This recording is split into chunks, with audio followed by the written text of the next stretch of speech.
While the world fights against COVID-19, East African hip-hop artist Juliani is doing his bit. He's partnered with Kenya Fight Inequality Alliance to host an online concert tonight, which combines music and activism to fight inequality, fight COVID-19, it says. Whilst Kenyans are under curfew and lockdown, the virus has laid bare the stark inequalities in Kenyan society, as it has here at home. And we look at what's happening there and across the world. Activists are now taking their protests online to tell the government there that alongside the public health response, they must prioritize measures to fight inequality and put people's needs first instead of bailing out big corporates and rich Kenyans. We're joined now on Skype by Njoki Njehû, who is the Pan-Africa coordinator for Fight Inequality Alliance. We'll talk about the alliance, who's in it and why it's come together in just a moment, Mr. Njehû. But thank you so much for joining us. Tell us about the objective of the concert. What are you hoping it'll achieve?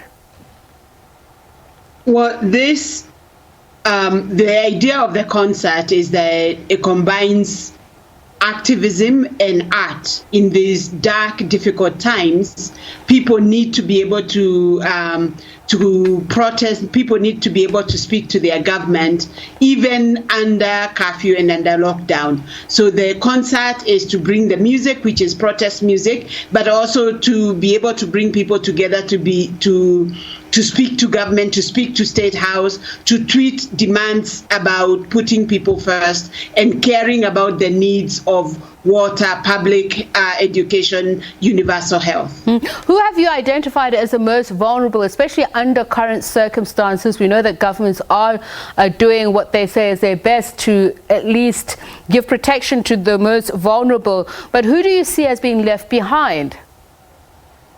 Well, in the Fight Inequality Alliance, we talk about people being pushed behind, not being left behind, but being pushed behind, in the sense that their policies, their practices, their priorities that don't put certain people at the head of the line, or their considerations and their needs first. So we think of rural and urban poor.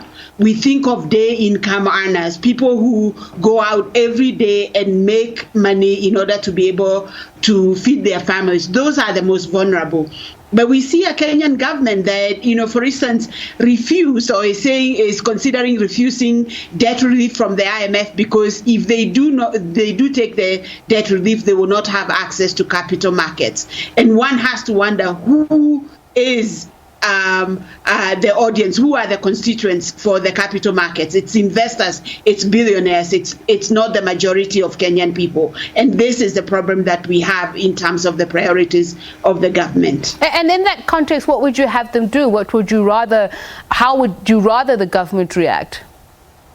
We would rather they take the debt relief from the IMF and other monies that are on offer and use the savings, because it means that they would not have to service the debt. They would not have to pay money to the IMF on a regular basis if they take this debt relief. We live in a country where the government is spending 3 times the amount of money on debt relief than it spends on universal health, even in the middle of this pandemic. So we would rather they take the debt relief and spend that money on providing safe water in the informal settlements, in the slums, providing cash transfers, and providing testing and treatment for anyone who needs testing and treatment for COVID-19, irrespective of their ability to pay or the insurance cover that they may or may not have. You've just put a face to some of those who are affected.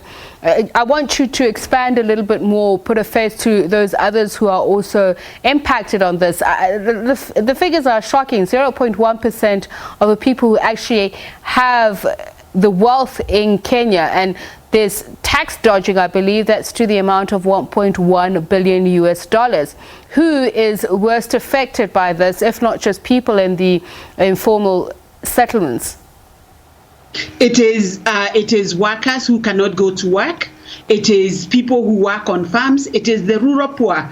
We have both a lockdown and a curfew, but we also have a containment, the metropolitan Nairobi area, and several counties at the coast where tourism is the way that that many people make their living. These are the people who are impacted, who, if you live about 35 kilometers west of Nairobi, and most people who live there actually come into Nairobi for jobs. With the containment, they are not able to come in and do work. They're not able to make a living. Businesses that depend on those workers, because they come in, they go to restaurants, they shop. There are all kinds of things that are now not available to small business people in the CBD of Nairobi because of the containment area. So these are the people that we are talking about. The big businesses, we see the flower companies being able to still be able to send their flowers overseas, but we see small business owners, people who sell secondhand clothing,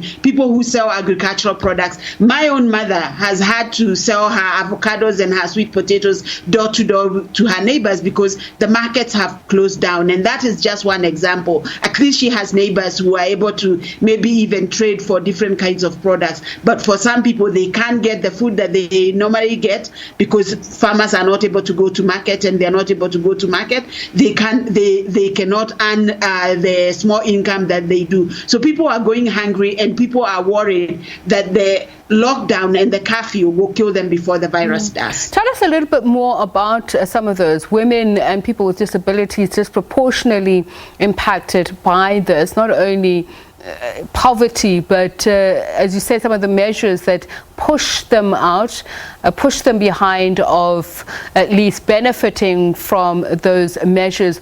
What is left for them to do? And I also want to look at artists who are part of this. Normally artists in Kenya are very vocal about not only the inequalities, but the corruption that really illuminate and make them worse.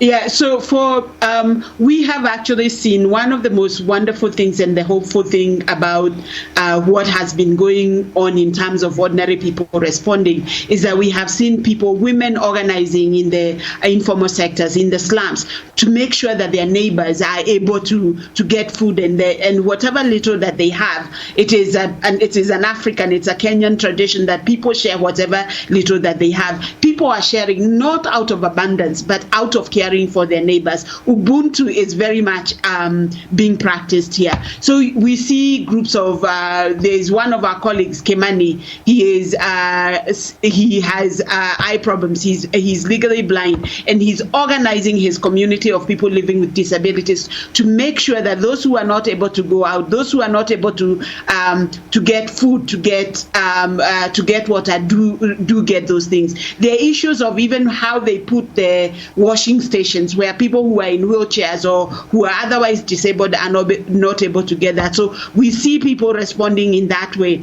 There's a wonderful woman who, a small landlady, she owns a few houses, makes about $600 in rent income, and she has said to her neighbors, if you cannot pay for the next few months, let us have a conversation. And she has basically given people reprieve from paying rent. Right. This is in comparison to the Kenyan government that is evicting people in certain years. There have been 3 major evictions in Kenya, even as the government is saying to landlords, you need to consider your tenants. So these are the kinds of things that we are talking about. Wonderful, wonderful efforts coming out of there. Njoki Njehû, thank you so much for speaking to us, Pan-Africa Coordinator for Fight Inequality Alliance. That concert taking place by hip-hop artist Juliani right now in Kenya. Let's bring that to you live, see how they are using this concert to govern.